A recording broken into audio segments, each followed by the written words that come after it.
오늘 나 외에 다른 이가 없느니라고 하는 제목으로 45장을 살펴보겠습니다. 먼저 이 모든 일을 행하는 자니라라고 하는 부분입니다. 1절, 2절 말씀 보면 여호와께서 그의 기름 부음을 받은 고레스에게 이같이 말씀하시되 내가 그의 오른손을 붙들고 그 앞에 열국을 항복하게 하며 내가 왕들의 허리를 풀어 그 앞에 문들을 열고 성문들이 닫히지 못하게 하리라. 내가 누구도 앞서 가서 험한 곳을 평탄하게 하며 눈문을 쳐서 부수고 세빗장을 꺾고. 고레스를 기름 부은 자라고 부릅니다. 히브리어로 말하면 메시아흐라고 하니까 메시아라고 하는 뜻입니다. 그러니까 이방 왕을 메시아라고 부르고 있는 것이죠. 이방 왕에게 기름 부은 경우는 매우 드문 일입니다. 하나님은 고레스를 아주 특별하게 취급합니다. 하나님은 모든 도움을 베풀어 주실 것을 약속합니다. 고레스가 세상을 정복하는 길에 하나님이 함께 하셔서 그를 도와주셨다고 합니다.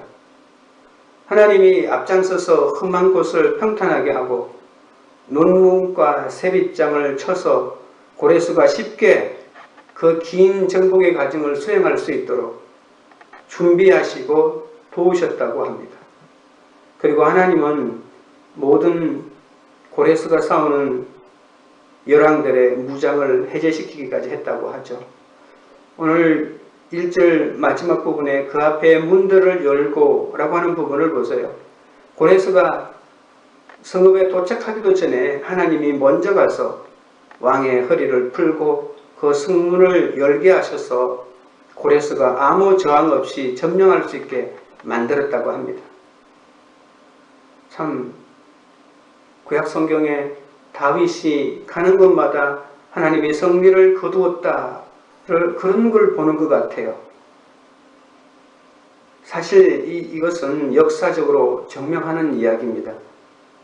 조그만 나라의 왕이었던 고레스가 거대 왕국 메대를 송두리째 접수하는 것도 그렇고, 처음에 메대와 이렇게 파사라고 하는 두 나라가 연합합니다. 그러니까 이 메대라고 하는 나라는 엄청난 규모의 땅을 가지고 있는 나라고 경제력도 대단했고 인구수도 많았습니다. 반면에 이 파사라고 하는 나라는 굉장히 적은 나라였습니다.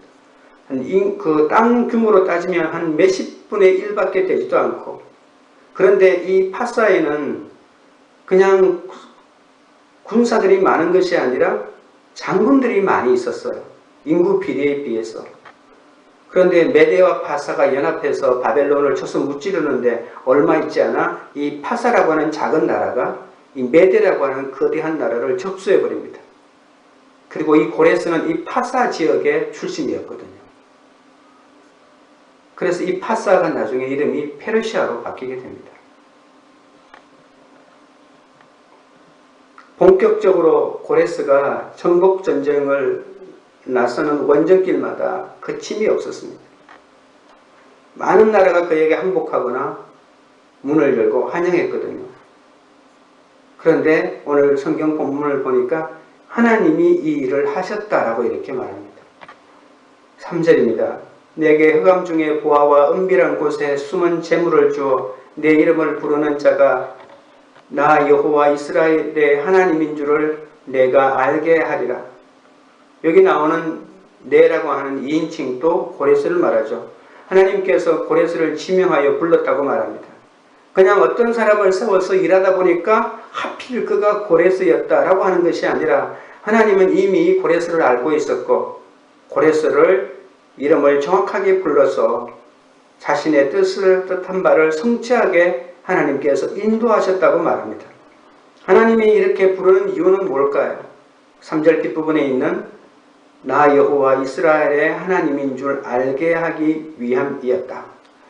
하나님은 고레스에게 관심이 있는 것이 아니라 고레스를 일으키신 하나님의 목적은 바로 이스라엘의 회복에 있다는 것을 알 수 있습니다. 4절 5절 보겠습니다.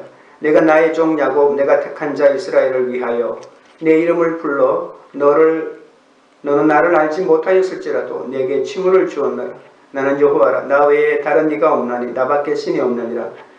너는 나를 알지 못하였을지라도 나는 내 띠를 동일 것이요. 하나님은 노골적으로 고레스를 부른 이유를 설명합니다. 나의 종은, 오늘 4절에 나오는 나의 종은 이스라엘 민족 전체를 뜻합니다. 하나님이 고레스를 지명하여 부르시고 또 그를 들어서신 이유는 이스라엘을 위한 것이라고 노골적으로 얘기하죠. 세계 역사의 판도가 모두 고레스에게 들어가는 것 같아도 하나님이 그렇게 하신 이유가 이스라엘을 구속하기 위함이었다고 합니다. 왜요? 지금 이스라엘은 세계 최강대국인 바벨론의 포로로 잡혀가 있기 때문에. 그래서 어떤 나라든지 이 이스라엘을 구속하고 해방시키려면 이 바벨론을 멸망시켜야 되거든요. 그런데 바벨론을 멸망시키기 위해서 하나님이 고레스라고 하는 사람을 하나님이 세우셨다라고 이렇게 말하는 거죠. 세계 역사는 이스라엘의 구속이라는 이 초점에 맞춰 움직여지고 있음을 알 수 있습니다. 그래서 우리가 성경을 볼 때 구속사라고 이렇게 말하잖아요. 세계 역사와는 다릅니다. 어떻게 내가 구원을 받지? 어떻게 교회가 이 구원 사역을 감당하지? 이러한 관점에서 보는 것이 바로 구속사니까 성경을 구속사의 관점으로 봐야 됩니다. 그래서 구약 성경을 볼 때마다 예수 그리스도라고 하는 관점으로 봐야 된다고 하는 것도 이 인류 역사를 구속사의 관점으로 보아야 한다는 말과 똑같습니다. 하나님이 지금 말하고 있는 4절, 5절은 법정입니다. 하나님은 법정에서 자신이 참신이심을 다시 천명하십니다. 고레스와 이스라엘 둘 다 모두 이를 위해서 정인 역할을 하는 것이죠. 하나님은 이 둘에 대해서 미리 예언하셨고 그리고 그 예언한 대로 그대로 역사에서 이루어질 것을 지금 천명하고 계십니다. 너는 나를 알지 못하였을지라도 라고 하는 5절 중간쯤에 있는 구절이 있죠. 그러나 고레스는 이 사실을 알지 못하였습니다. 고레스는 자신이 왜 이렇게 나가는 전쟁마다 이기고 메대라고 하는 거대한 나라와 연합했는데 파사라고 하는 조그만 연합국가가 이 메대를 점령하고 자기들이 페르시아라고 하는 거대한 제국을 이루고 왜 이렇게 자기가 이렇게 하는지 몰랐습니다. 그냥 운이 좋고 재수가 좋아서 그렇게 하는 줄 알았습니다. 하나님의 뜻을 몰랐습니다. 실제 역사에서 고레스는 자신을 도운 신이 바벨론의 신인 마르둑이라고 생각했습니다. 물론 그가 유다를 향하여 에스라 1장 2절 3절에 보시면 이 고레스가 이런 표현을 하기도 합니다. 하늘의 신 여호와께서 세상 만국으로 내게 주셨고 나를 명하사 유다 예루살렘에 성전을 건축하라 하셨나니 이스라엘의 하나님은 참 신이시라. 이런 표현을 하기도 하지만 여러분 다니엘서에 보면 느부갓네살이 하나님은 참신이고 유일한 신이라는 고백을 하는 것과 비슷하다고 말할 수 있습니다.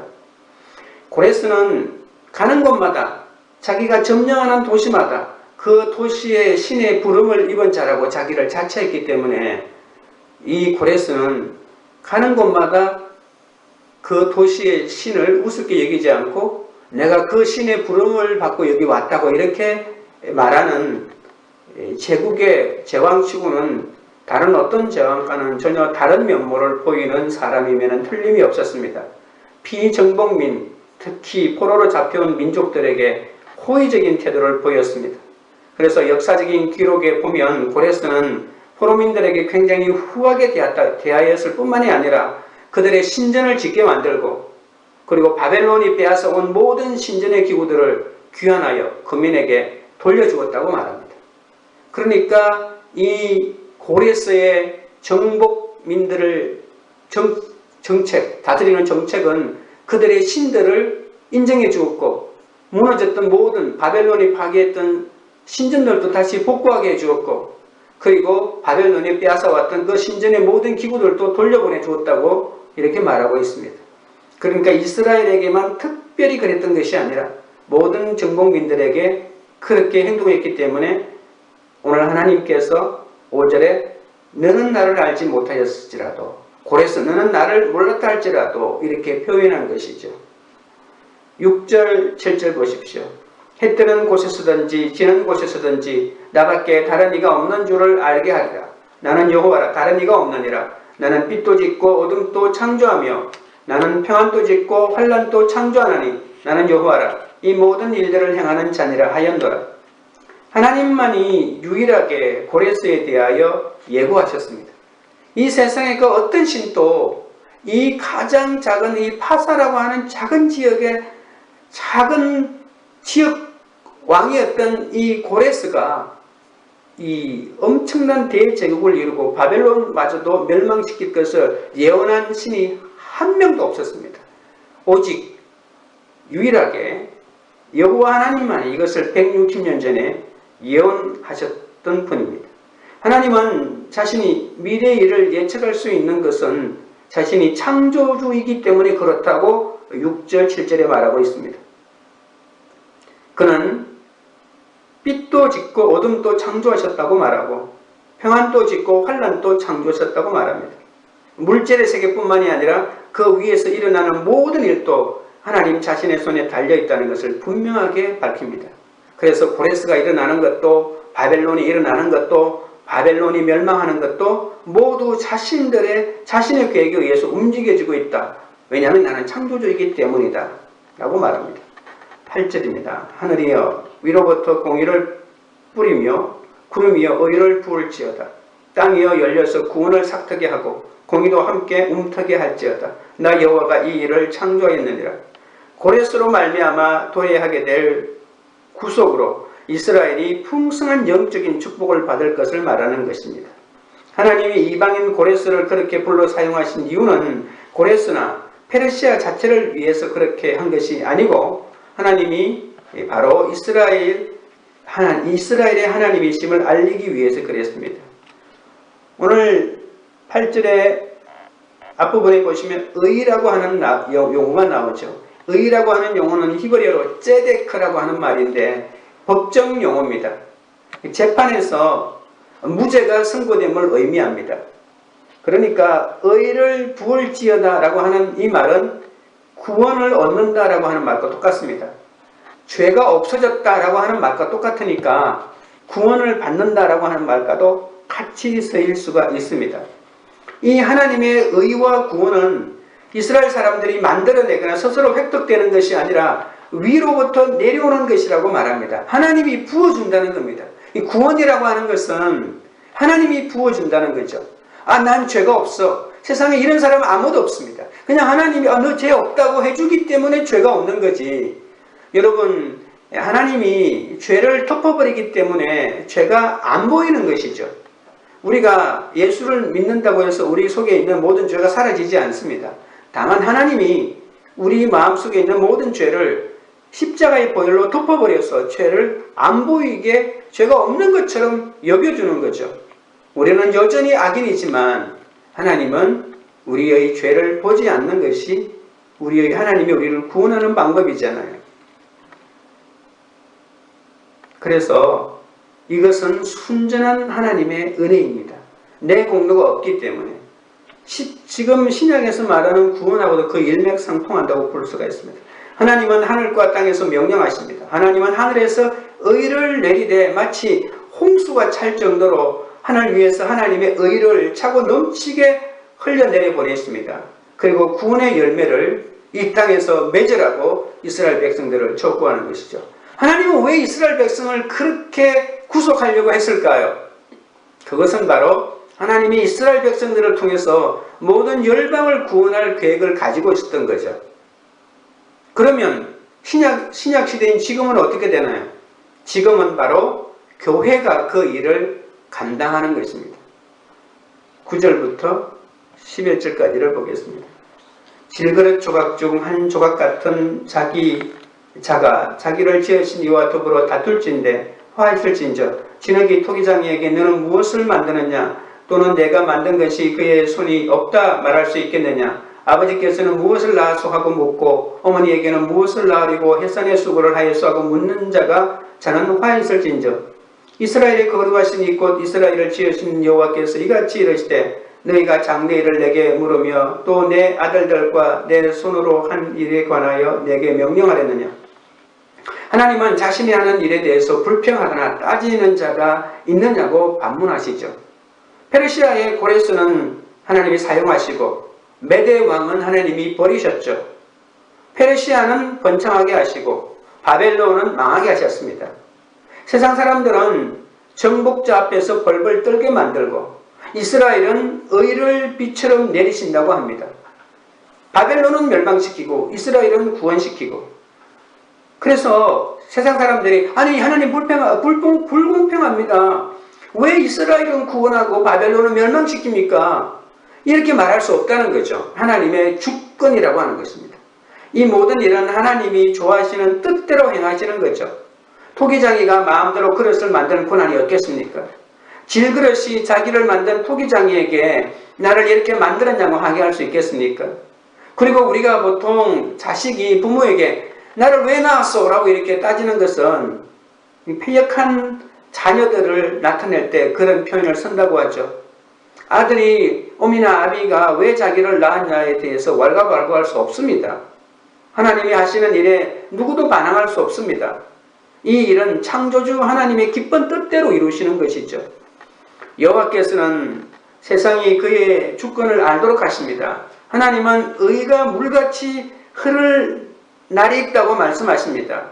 그의 백성을 위해서 구원 활동을 하도록 이방인의 왕 고레스에게 명령하신 분은 창조주 하나님이십니다. 하나님이 본문에서 행하시는 일은 전대미문의 새로운 일이므로 그것은 바로 하나님이 새로운 창조를 계속해 나가는 것과 같은 축복을 가져옵니다. 혼돈이라고 하는 말이 오늘 본문에 여러 번 등장합니다. 이 혼돈 가운데서 하나님이 창조한 것과 마찬가지로 세계 최강대국인 바벨론의 포로로 잡혀있는 이 이스라엘을 누가 구출할 수 있겠습니까? 근데 하나님이 혼돈에서 창조하셨던 것과 마찬가지로 하나님이 우리를 구원하는 것은 완전한 창조의 행위입니다. 나 같은 죄인이 어떻게 구원을 받았어요? 내가 어떻게 예수를 알고 어떻게 믿게 됐어요? 그건 하나님의 이 놀라운 창조 행위라고 이렇게 표현하는 것과 똑같다고 볼 수가 있습니다. 12절부터 13절입니다. 내가 땅을 만들고 그 위에 사람을 창조하셨으며 내가 내 손으로 하늘을 펴고 하늘의 모든 군대에게 명령하였노라. 내가 공의로 그를 일으킨지라.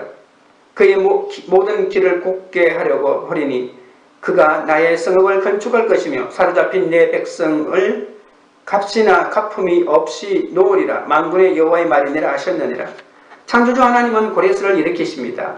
그러나 고레스의 성전은 사로잡혀 간 사람들에게 구원이 가까이 왔다고 하는 희망보다는 걱정거리를 더해 주었습니다.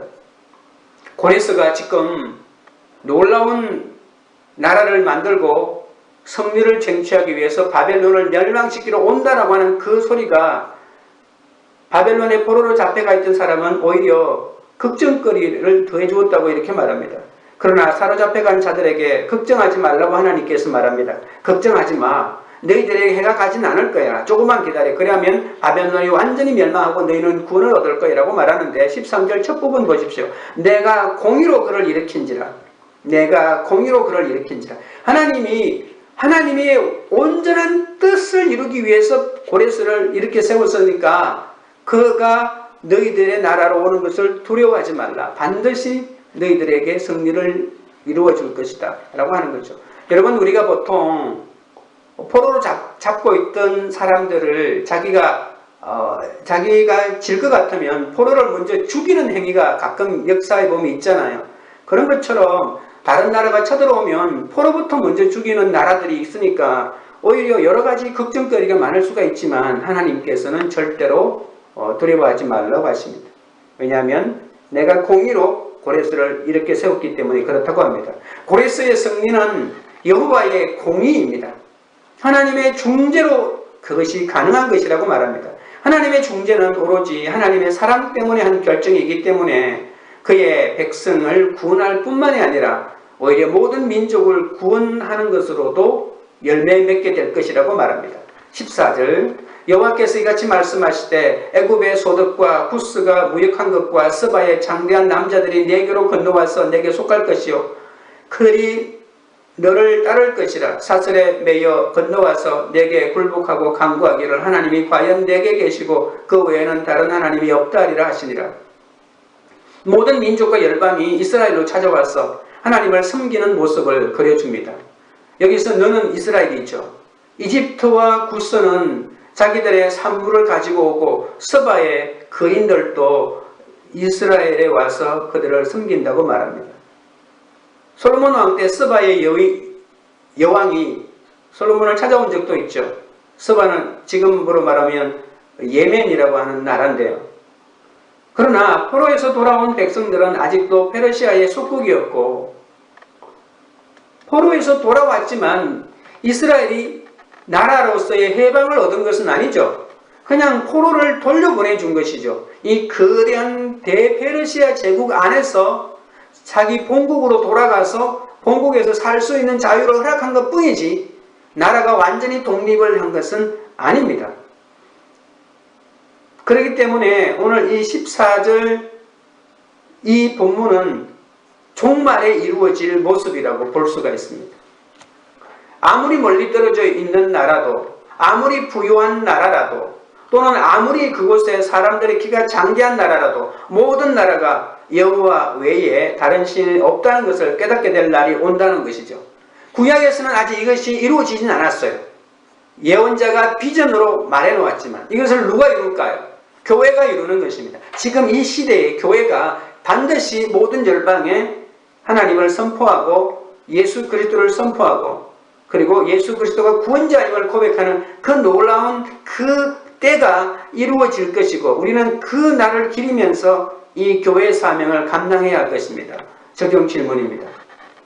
내 삶 가운데 하나님이 상관하지 않으신다고 여겨지는 일은 무엇입니까? 그렇게 생각하는 이유는 무엇입니까? 둘째로 영원한 구원을 얻으리라고 하는 부분, 뒤로 갈수록 이제 본문이 짧습니다. 15절부터 17절까지를 살펴보겠습니다. 15절입니다. 구원자 이스라엘의 하나님이여 진실로 주는 스스로 숨어 계시는 하나님이시니라. 여호와는 숨어 계시는 하나님이시라고 말합니다. 여러분, 하나님이 숨어 계시다고 하는 이 말이 이방인들이 하나님을 조롱하는 말일 수도 있습니다. 네가 믿는 하나님이 어디 갔느냐? 네가 지금 하나님을 믿고 있는 이 하나님이 살아있다면 하나님이 너의 병을 고쳐주든지 지금 내 아들의 문제를 해결해 주든지 하나님은 숨어있다. 하나님은 없다. 이런 이방인들의 조롱하는 말로 이 본문을 읽어낼 수도 있습니다.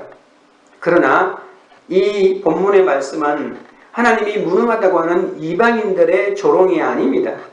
이 말은 하나님의 이 역사를 움직이는 방법은 사람의 눈에는 보이지 않는다고 하는 이런 표현입니다. 표현할 수 없는 방법으로 세상을 다스리시는 하나님이, 이것을 조금 어려운 말로는 초월적인 하나님이라고 말하고 있습니다. 하나님은 인간의 눈으로는 알아낼 수 없는 방법으로 열방의 역사를 주도하시며 하나님의 영광되는 결말로 인도해 나갑니다.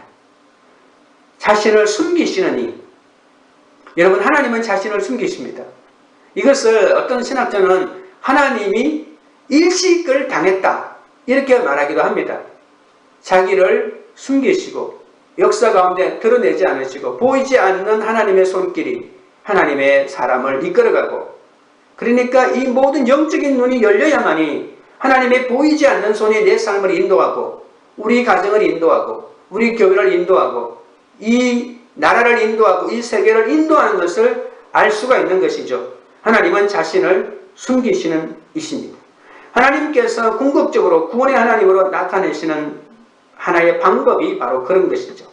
어떤 부끄러운 상황에 있든지 하나님의 말씀을 온전히 듣는 사람은 하나님이 세상의 모든 일을 주관하시는 주권자이고 자기 백성을 건지시는 구원자임을 알게 됩니다. 인간의 눈으로는 하나님이 숨어 계시는 것처럼 보이지만 하나님은 사물과 사건과 사람의 배후에서 이 모든 것을 총체적으로 이끌어 가시는 분이심을 알아야 합니다. 16절 17절입니다. 우상을 만드는 자는 부끄러움을 당하고 욕을 받아 다 함께 수욕 중에 들어갈 것이로되 이스라엘은 여호와께 구원을 받아 영원한 구원을 얻으리니 너희가 영원히 부끄러움을 당하거나 욕을 받지 아니하리로다. 우상을 숭배하는 나라는 큰 나라입니다. 그러나 그 우상을 자기를 숭배하는 자들을 구원할 수 없는 이러한 우상들의 무능력은 우상 숭배자들이 그들이 믿은 우상의 실패로 인해서 끊임없이 수치와 굴욕을 당할 것이라고 합니다. 그러나 이스라엘은 비록 다른 모든 나라와 달리 유일하신 하나님을 예배하는 작은 나라지만 부끄러움을 당하거나 욕을 받지 않을 것이라고 오늘 본문이 말합니다. 보이지 않는 하나님을 믿는 것이 어리석은 일이 아니라 보이는 것들을 우상으로 섬기며 구원자 하나님을 믿지 않는 그것이 더 부끄러운 일임을 알아야 합니다. 적용 질문입니다. 우상을 만들거나 결국 부끄러움을 당함으로 하나님이 주시는 영원한 구원을 얻게 된 경험이 있습니까? 셋째로 깨닫지 못하는 백성입니다. 18절부터 19절입니다. 대저 여호와께서 이같이 말씀하시되 하늘을 창조하시니 그는 하나님이시니 그가 땅을 지으시고 그것을 만드셨으며 그것을 견고하게 하시되 혼돈하게 창조하지 아니하시고 사람이 거주하게 그것을 지으셨으니 나는 여호와라 나 외에 다른 이가 없느니라. 나는 감추어진 곳과 캄캄한 땅에서 말하지 아니하였으며 야곱 자손에게 너희가 나를 혼돈 중에서 찾으라고 이러지 아니하였노라. 나 여호와는 의를 말하고 정직한 것을 알리느니라. 하나님은 피조물을 초월하여 그것을 만드신 분인 동시에 그 안에서 일하시며 자기 백성에게 늘 말씀하시는 분이십니다. 그런데 우리가 이런 하나님을 어떻게 알 수 있을까요? 한 가지 방법밖에 없습니다. 하나님이 우리가 알아들을 수 있도록 우리에게 자신을 알려주시면 됩니다. 비록 하나님 자신의 모습은 스스로 감추진 것 같지만 그분은 자신이 누구며 무슨 일을 어떻게 하는지 가장 분명히 알려주신다고 말합니다. 하나님이 이렇게 말했죠. 나는 감추어진 곳과 캄캄한 땅에서 말하지 않는다. 나를 혼돈 가운데서 찾으려고 하지 말라고 이렇게 말하죠. 하나님은 분명히 우리 가운데 말씀으로 알려주신다는 거죠. 이 성경 말씀으로 자신의 뜻을 명확하게 우리 가운데 알려주시고 우리가 그 말씀을 묵상할 때 하나님이 명확하게 알려주시죠. 말씀을 묵상해서 하나님이 알려주었는데도 내가 적용을 안 하는 겁니다. 하나님 나 이거 관심이 없다고 하면 하나님의 인도를 못 받는 거죠. 우리에게 이것을 알려주시는 분은 바로 창조주이십니다. 18절에 보시면 창조하다, 지으시다, 만드셨다, 견고하다 라고 하는 말들이 거의 5번에 걸쳐서 나옵니다. 이런 다양한 동사를 들어서 하나님이 설명하고자 하는 것은 무엇입니까? 하나님은 창조주이기 때문에 하나님이 우리에게 뭘 말할 때 그냥 아무것도 못 알아듣도록 말하시는 분이 아니라는 겁니다. 너무나도 명확하게 하나님이 우리 가운데 말씀하십니다. 내가 어떻게 살아야 하지? 하나님이 명확하게 말씀하신다는 겁니다. 하나님은 세상에 있는 모든 혼돈을 통제하면서 우리에게 말씀해 주시고 이 모든 것이 명백하게 입증될 수 있도록 분명하게 하나님께서 말씀해 주시는 분이십니다. 20절입니다. 열방 중에서 피난한 자들아 너희가 모여오라 함께 가까이 나오라. 나무 우상을 가지고 다니며 구원하지 못하는 신에게 기도하는 자들은 무지한 자들이니라. 여러분 이 20절을 보십시오. 열방 중에서 피난한 자들은 누구일까요? 고레스에 의해서 바벨론이 멸망을 당할 때 살아서 도망친 각국의 사람들이라고도 볼 수가 있습니다. 그런데 그들은 아직도 도망을 치면서도 자기 손에 뭔가를 들고 있어요. 나무 막대기를 들고 있다는 겁니다. 어떤 나무 막대기인가요? 바로 우상을 말하는 거죠. 우상을 나무로 만들었으니까. 그 우상이 자기를 지켜주었나요? 하나도 지켜주지 않았거든요. 그런데 도망가면서도 불타버린 우상을 손에 쥐고 있다는 거죠. 우리는 세상에서 처참한 실패를 당했는데도 이 세상의 가치를 내려놓지 못합니다. 세상의 가치관을 내려놓아야 하는데 아들이 최고다, 돈이 최고다, 권력이 최고다, 이 세상이 최고라고 하는 것을 못 내려놓습니다. 내 자존심이 최고고.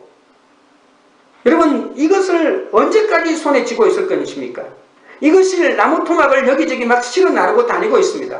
자기 몸 도망가기도 힘든데 언제까지 나무 토막, 아무 쓸모도 없는 나무 토막을 들고 다니겠습니까? 그들은 절대로 구원을 베푸지 못하는 거짓신이고 그냥 나무 토막에 불과합니다. 바벨론 우상들과 달리 하나님만이 자기 백성을 구원했잖아요. 그래서 제발 이 세상의 우상, 나무 막대기에 불과한 그 나무 토막에 불과한 그 우상들을 내려놓고 버려야 하는데, 세상에서 실패한 사람은 부모 잘못 만나서 자기가 실패했다고 생각합니다. 자기가 많이 못 배워서 실패했다고 얘기합니다. 자기가 자식 잘못 만났어, 남편 잘못 만났어, 처갓집 잘못 만났어, 아내 잘못 만나서 자기가 인생이 이렇게 됐다고 생각합니다. 그러면서도 더 많이 돈이 필요하고, 더 많이 빽이 필요하고, 더 많은 처갓집이 필요하고, 더 많은 남편이 필요하다고 생각합니다. 그래서 좋은 남편 만나면 행복하게 살 수 있다고 말하고 끊임없이 남편을 바꿔댑니다. 세상에서 실패했는데도 이 자기가 가지고 있는 이 세상의 가치라고 하는 우상을 절대로 못 내려놓습니다. 오히려 더 강화시킨다고 하는 것이 너무나도 불행한 일이죠. 21절, 너희는 알리며 진술하고 또 함께 의논하여 보라. 이 일을 옛부터 듣게 한 자가 누구냐? 이전부터 그것을 알게 한 자가 누구냐? 나 여호와가 아니냐? 나 외에 다른 신이 없나니? 나는 공의를 행하며 구원을 베푸는 하나님이라. 나 외에 다른 이가 없느니라. 하나님이 우상들보다 그냥 상대적으로 우월한 정도가 아니라 창조주로서 절대적으로 우상들보다 우월합니다. 비교 우위가 아닙니다. 그들이 하나님의 통치를 거부하기 위해서 의논을 하고 있습니다. 시편 2편 1절에서 3절 보십시오. 어찌하여 이방 나라들이 분노하며 민족들이 헛된 일을 꾸미는가? 세상의 군왕들이 나서며 관원들이 서로 꾀하며 여호와와 그의 기름 부음 받은 자를 대적하며 우리가 그들의 맹 것을 끊고 그의 결박을 벗어버리지 않은도다. 이 21절에 있는 이것이 바로 이 상황과 똑같습니다. 우리는 언제까지 서로 모여가지고 하나님을 저항하고 예수님을 저항하고 거부하고 이 세상의 가치대로 살 수 있다고 이렇게 음모를 꾸미고 있겠습니까? 22절부터 25절까지입니다. 땅의 모든 끝이여 내게로 돌이켜 구원을 받으라. 나는 하나님이라 다른 이가 없느니라. 내가 나를 두고 맹세하기를 내 입에서 공의로운 말이 나갔은즉 돌아오지 아니하나니 내게 모든 무릎이 꿇겠고 모든 혀가 맹세하리라 하였노라. 내게 대한 어떤 자의 말에 공의와 힘은 여호와께만 있나니 사람들이 그에게로 나아갈 것이라. 무릇 그에게 노하는 자는 부끄러움을 당하리라. 그러나 이스라엘 자손은 다 여호와로 말미암아 의롭다함을 얻고 자랑하리라 하느니라. 구원이 여호와를 하나님으로 섬기는 이스라엘 백성들만의 전유물이 아닙니다. 세상 전체가 여호와께 돌아오고 구원을 누리도록 하는 것이 하나님의 뜻입니다. 그래서 구원은 이스라엘뿐 아니라 온 세상에 전달되어야 할 메시지입니다. 그러나 이스라엘뿐 아니라 온 이방 사람들이 맛보게 될 구원은 구약에서는 이루어지지 않았고 예수 그리스도를 통해서만 이루어집니다. 여호와 안에 있는 사람들은 여호와께 돌아올 때 안식을 얻지만 여호와의 모든 대적은 수치를 당합니다. 이스라엘과 세상의 유일한 소망은 이스라엘 종교나 열방의 힘 안에 있는 것이 아니라 여호와 안에 있습니다. 지금으로 말하면 예수 그리스도 안에 있습니다. 십자가 안에 있습니다. 부활 안에 있습니다. 복음 안에 있습니다. 세상 신들의 무가치를 알고 하나님만이 유일한 구원자임을 알 때 이스라엘도 하나님을 온전히 알게 된다고 합니다. 우리는 오늘 또 성경을 통해서 하나님의 구원 계획을 압니다. 성경은 오늘 또 하나님의 구원을 말하고 있습니다. 이 땅의 모든 열방이 예수를 믿고 구원을 받으라고 초청하고 있습니다. 적용 질문입니다. 내가 주께 온전히 나아가고자 돌이켜야 할 자리는 어디입니까? 나는 어떤 가진 것을 자랑합니까? 나를 의롭다 하신 여호와로 말미암아 자랑합니까? 아니면 내가 가진 것을 자랑합니까? 기도드리겠습니다. 하나님 아버지, 제 삶 가운데 모든 일을 행하심으로 저를 구원하시고 거룩하게 빚어가시는 주님을 의지하고 찬양합니다. 창조주 하나님의 배려와 인도하심으로 오늘까지 살아왔음에도 조금만 힘들면 내 삶 가운데 하나님이 상관하지 않으신다면서 이럴 수가 있느냐면서 하나님을 원망하고 불평했사오니 주여 불쌍히 여겨 주옵소서. 주님의 구원을 의심하며 우상을 만드는 부끄러운 일을 버리게 하여 주시옵소서. 우상을 만들다가 부끄러움을 당하지 않게 하여 주옵소서. 하나님이 주시는 영원한 구원을 누리기를 원합니다. 내가 주께 온전히 나아가고자 돌이켜야 할 자리가 어디인지 알게 하여 주옵소서. 민족이 흑사를 경영하고 하나님의 통치를 거부하는 세상 모임에 들어가지 않도록 하나님 인도하여 주옵소서. 비록 눈에 보이지 않아도 날마다 말씀으로 우리를 인도하는 그 음성을 듣게 하여 주시고 십자가를 길로 놓고 가는 적용으로 주님의 구원의 열매를 맺게 하여 주옵소서. 오로지 우리를 의롭다 하시는 하나님만 자랑하게 하여 주시고 세상의 것을 조금 더 가진 것으로 자랑하지 않게 하여 주옵소서. 오늘도 죄악의 유혹에서 돌이켜 우리를 의롭다고 하시는 주님의 부르심에 응답하는 삶을 살게 하여 주옵소서.